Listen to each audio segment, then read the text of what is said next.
Parmalee Riesling. Ever heard of her? She's a clothing conservator at the Asian Art Museum. Carlos Romero introduced me to her. Want the phone number of Jennings' shop? Yes, please, though I'm going to drop by her store to speak with her in person. I'll do better face-to-face. This was another part of my witchy weirdness. I like to deal with people in person, sense their vibrations and auras. Lately, I had started to think I was the last person under the age of 80 who didn't carry a cell phone.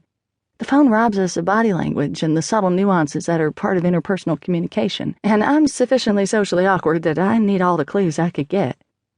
It says Autumn's store is open for another half an hour, I continued, reading the website over Maya's shoulder. Any chance you'd be up for going with me? She gave me a quizzical look. Do you want me to go with you? Ever since arriving in San Francisco, I'd been learning how to make friends, as well as how to be a friend. I'd always been a bit of a loner, so all this was new to me. It turns out a big part of my being a friend was asking for help when I needed it, and having a conversation with the woman who was suing me qualified as needing help. Yes, please. Sailor's working tonight, and I'd love to have company. I'll take you to dinner after my train. I'm all yours, she said with a smile. I happen to notice that Jennings' shop isn't far from Nietzsche. Ooh, Thai food sounds good. We at Aunt Cora's closet didn't like to skip meals. That went double for Oscar, who'd picked a truly inspired form when he'd decided to manifest as a pig. The little fella could eat pretty much full time. At the sound of dinner talk, he came trotting over. Sorry, Oscar, there is no way you're coming to chat with a woman who's accusing you of bodily injury, I said. He blinked up at me, his pink piggy eyes full of innocence and contrition. I wasn't buying it. Maya, of course, didn't realize he could understand everything I said. "Oh, look, the poor little guy's hungry," she said. "Let me take him upstairs, and then we can go. I'll lock up everything down here. Good night, Oscar," said Maya, giving him a pat. "Don't let Lily forget to feed you." "Fat chance of that," I muttered under my breath as I passed through the break room. I grabbed Aiden's satchel from under the table before climbing the back stairs to our living quarters over the shop. When I paused on the landing to open the apartment door, Oscar transformed into his natural state. Part goblin, part gargoyle, he had green-gray scaly skin, a monkey-like snout, big bat-like ears, oversized hands, and taloned feet.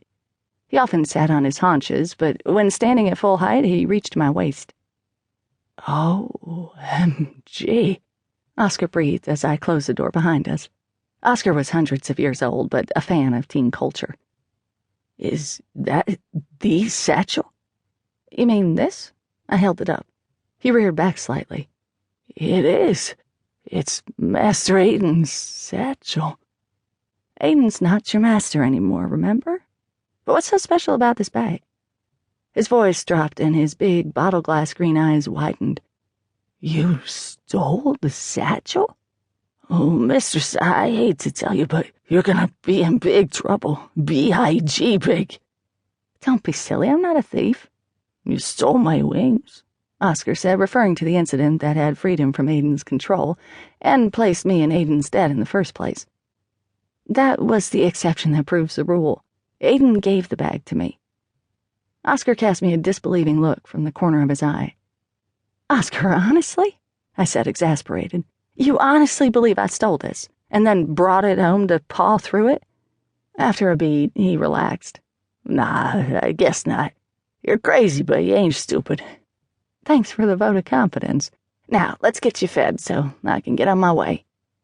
"Why would Mr. Aiden give you the satchel?" "He had to go out of town for a little while, so he asked me to take care of a few things for him. It's no big deal. It's temporary, just while he's gone." "Why are you so surprised? You know we're supposed to be working together for the coming—" I didn't know what to call it. "Apocalypse?" Oscar suggested. "No, of course not." In fact, that was the word that came to mind, but I knew it wasn't anything nearly so severe. Let's just say magical mayhem. It might be tough and require a united front, but it won't be the end of the world. I looked at Oscar, hoping he'd jump in and agree, but he just gazed up at me, unblinking, with those big green eyes.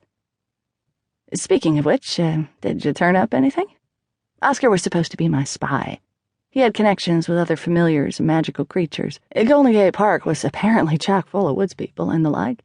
I was hoping he'd be able to root out some information as to the looming threat Aiden insisted was on its way to the city by the bay.